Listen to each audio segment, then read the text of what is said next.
परमात्मने नमः। एकादश खंड।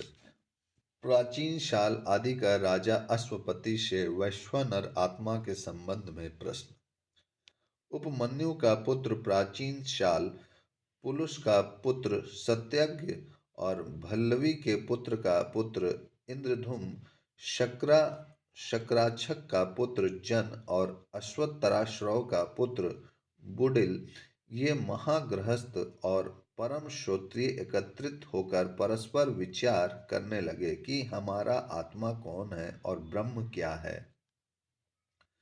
उन पूजनियों ने स्थिर किया कि यह अरुण का पुत्र उद्दालक इस समय इस वैश्वानर आत्मा को जानता है, अतः हम उसके पास चलें। ऐसा निश्चय कर वे उसके पास गए। उसने निश्चय किया कि ये परम श्रोत्रिय महागृहस्थ मुझसे प्रश्न करेंगे, किंतु मैं इन्हें पूरी तरह से नहीं बतला सकूंगा, अतः मैं इन्हें दूसरा उपदेष्टा बतला दूं। उसने इनसे कहा, हे पूजनीय गण, इस समय केकय कुमार अश्वपति इस वैश्वानर संज्ञक आत्मा को अच्छी तरह जानता है। आइए हम उसी के पास चलें। ऐसा कहकर वे उसके पास चले गए। अपने पास आए हुए उन ऋषियों का राजा ने अलग अलग सत्कार कराया।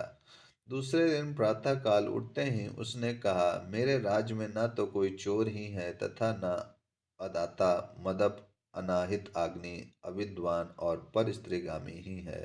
फिर उल्टा स्त्री तो आई ही कहाँ से। हे पूज्यगण, मैं भी यज्ञ करने वाला हूँ। मैं एक एक ऋतु को जितना धन दूंगा उतना ही आपको भी दूंगा, अतः आप लोग यहीं ठहरिए। वे बोले, जिस प्रयोजन प्रयोजन से कोई पुरुष कहीं जाता है उसे चाहिए कि वह अपने उसी प्रयोजन को कहे। इस समय आप वैश्वानर आत्मा को जानते हैं, उसी का आप हमारे प्रति वर्णन कीजिए। वह उनसे बोला, अच्छा, मैं प्रातःकाल आप लोगों को इसका उत्तर दूंगा। तब दूसरे दिन पूर्वाह्न में वे हाथ में संविधाएं लेकर राजा के पास गए। उनका उपनयन न करके ही राजा ने उन्हें उस विद्या का उपदेश किया। द्वादश खंड। अश्वपति और औपमन्यव वाक संवाद। राजा ने कहा, उपमन्यु कुमार, तुम किस आत्मा की उपासना करते हो? पूज्य राजन, मैं भूलोक की ही उपासना करता हूँ, ऐसा उसने उत्तर दिया। राजा, तुम जिस आत्मा की उपासना करते हो यह निश्चय ही सुतेजा नाम से प्रसिद्ध वैश्वानर आत्मा है। इसी से तुम्हारे कुल में शुद्ध, प्रसुद्ध और आश्रुत दिखाई देते हैं। तुम अन्न भक्षण करते हो और प्रिय का दर्शन करते हो। जो इस वैश्वानर आत्मा की इस प्रकार उपासना करता है वह अन्न भक्षण करता है, प्रिय का दर्शन करता है और उसके कुल में ब्रह्म तेज होता है। यह वैश्वानर आत्मा का मस्तक है, ऐसा राजा ने कहा, और यह भी कहा कि यदि तुम मेरे पास न आते तो तुम्हारा मस्तक गिर जाता। त्रयोदश खंड। अश्वपति और सत्ययज्ञ का संवाद। फिर उसने पुलुस के पुत्र सत्यज्ञ से कहा, प्राचीन योग, तुम किस आत्मा की उपासना करते हो? वह बोला, पूज्य राजन, मैं आदित्य की ही उपासना करता हूँ। राजा ने कहा, यह निश्चय ही विश्वरूप वैश्वानर आत्मा है। जिस आत्मा की तुम उपासना करते हो इसी से तुम्हारे कुल में बहुत सा विश्वरूप साधन दिखाई देता है। खचरियों से जुता हुआ रथ और दासियों के सहित हार प्राप्त है। तुम अन्न भक्षण करते हो और प्रिय का दर्शन करते हो। जो इस प्रकार इस वैश्वानर आत्मा की उपासना करता है वह अन्न भक्षण करता है, प्रिय का दर्शन करता है और उसके कुल में ब्रह्म तेज होता है। किंतु यह आत्मा का नेत्र ही है, ऐसा राजा ने कहा, और यह भी कहा कि यदि तुम मेरे पास न आते तो अंधे हो जाते। चतुर्दशा खंड। अश्वपति और इंद्रधूम्र का संवाद। तदंतर राजा ने भालववेव इंद्रधूम्र से कहा, व्याघ्रपद, तुम किस आत्मा की उपासना करते हो? वह बोला, पूज्य राजन, मैं वायु की ही उपासना करता हूँ। राजा ने कहा, जिस आत्मा की तुम उपासना करते हो वह निश्चय ही पृथक व तर्मा वैश्वानर आत्मा है। इसी से तुम्हारे प्रति पृथक पृथक उपहार आते हैं और तुम्हारे पीछे पृथक पृथक रथ की पंक्तियां चलती हैं। तुम अन्न भक्षण करते हो और प्रिय का दर्शन करते हो। जो कोई इस प्रकार इस वैश्वानर आत्मा की उपासना करता है यह अन्न भक्षण करता है यह अन्न भक्षण करता है, प्रिय का दर्शन करता है, उसके कुल में ब्रह्म तेज होता है, किंतु यह आत्मा का प्राण ही है, ऐसा राजा ने कहा। यह भी कहा, यदि तुम मेरे पास न आते तो तुम्हारा प्राण उत्क्रमण कर जाता। पंचदशा खंड अश्वपति और जन का संवाद। तदंतर राजा ने जन से कहा, साक्राच्य, तुम किस आत्मा की उपासना करते हो? उसने कहा, पूज्य राजन, मैं आकाश की ही उपासना करता हूँ। राजा बोला, यह निश्चय ही बहुल संज्ञक वैश्वानर आत्मा है जिसकी तुम उपासना करते हो। इसी से तुम प्रजा और धन के कारण बहुल हो। तुम अन्न भक्षण करते हो और प्रिय का दर्शन करते हो। जो इस प्रकार इस वैश्वानर आत्मा की उपासना करता है वह अन्न भक्षण करता है, प्रिय का दर्शन करता है और उसके कुल में ब्रह्म तेज होता है। किंतु यह आत्मा का संदेह शरीर का मध्य भाग ही है, ऐसा राजा ने कहा। और यह भी कहा कि यदि तुम मेरे पास न आते तो तुम्हारा संदेह शरीर का मध्य भाग नष्ट हो जाता। षोडश खंड अश्वपति और बुडिल का संवाद। फिर उसने अश्वताराश्वर के पुत्र बुडिल से कहा, व्याघ्र पद्म, तुम किस आत्मा की उपासना करते हो? उसने कहा, पूज्य राजन, मैं तो जल की ही उपासना करता हूँ। राजा बोला, जिसकी तुम उपासना करते हो वह निश्चय ही रई संज्ञक वैश्वानर आत्मा है। इसी से तुम रईमान, धनवान और पुष्टिमान हो। तुम अन्न भक्षण करते हो और प्रिय का दर्शन करते हो। जो पुरुष इस वैश्वानर आत्मा की इस प्रकार उपासना करता है वह अन्न भक्षण करता है, प्रिय का दर्शन करता है और उसके कुल में ब्रह्म तेज होता है, किंतु यह आत्मा का बस्ती ही है, ऐसा राजा ने कहा। और यह भी कहा कि यदि तुम मेरे पास न आते तो तुम्हारा बस्ती स्थान फट जाता।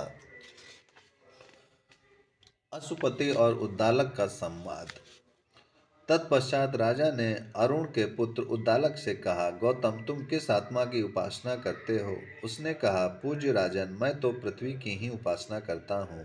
राजा बोला, जिसकी तुम उपासना करते हो यह निश्चय ही प्रतिष्ठा संज्ञक वैश्वानर आत्मा है। इसी से तुम प्रजा और पशुओं के कारण प्रतिष्ठित हो। तुम अन्न भक्षण करते हो और प्रिय का दर्शन करते हो। जो कोई इस वैश्वानर आत्मा की इस प्रकार उपासना करता है वह अन्न भक्षण करता है, प्रिय का दर्शन करता है और उसके कुल में ब्रह्म तेज होता है, किंतु यह आत्मा के चरण ही है, ऐसा उसने कहा। और यह भी कहा कि यदि तुम मेरे पास न आते तो तुम्हारे चरण स्थिर हो जाते। अष्टादशा खंड अश्वपति का वैश्वानर और आत्मा के संबंध में उपदेश। राजा ने उनसे कहा, तुम सब लोग इस वैश्वानर आत्मा को अलग सा जानकर अन्न भक्षण करते हो। जो कोई यही मैं हूँ इस प्रकार अभिमान का विषय होने वाले इस प्रादेश मात्र वैश्वानर आत्मा की उपासना करता है वह समस्त लोकों में, समस्त प्राणियों में और समस्त आत्माओं में अन्न भक्षण करता है। उस इस वैश्वानर आत्मा का मस्तक ही सुतेजा भूलोक है, चक्षु विश्वरूप सूर्य है, प्राण पृथक वतारमा वायु है, देह का मध्य भाग बहुल आकाश है, बसते ही रई जल है, पृथ्वी ही दोनों चरण है, वक्ष स्थल वेदी है, लोम दर्भ है, हृदय ग्रह पत्याग्नि है, मन अन्वाय प्रपचन है और मुख आह्वानीय है। एकोनविंश खंड प्राणाय स्वाहा से पहली आहुति। अतः जो अन्न पहले आवे उसका हवन करना चाहिए। उस समय वह भोक्ता जो पहली आहुति दे उसे प्राणाय स्वाहा ऐसा कहकर दे। इस प्रकार प्राण तृप्त होता है और प्राण के तृप्त होने पर नेतेंद्रिय तृप्त होती हैं। नेतेंद्रिय के तृप्त होने पर सूर्य तृप्त होता है। सूर्य के तृप्त होने पर भूलोक तृप्त होता है तथा भूलोक के तृप्त होने पर जिस किसी पर भूलोक और आदित्य स्वामी भाव से अधिष्ठित है वह तृप्त होता है और उसकी तृप्ति होने पर स्वयं भोक्ता प्रजा पशु अनाग तेज और ब्रह्म तेज के द्वारा तृप्त होता है। विंसा खंडा व्यानाय स्वाहा से दूसरी आहुति। तत्पश्चात जो दूसरी आहुति दे उसे व्यानाय स्वाहा ऐसा कहकर देना चाहिए। इससे व्यान तृप्त होता है। व्यान के तृप्त होने पर श्रोत्रिय तृप्त होते हैं।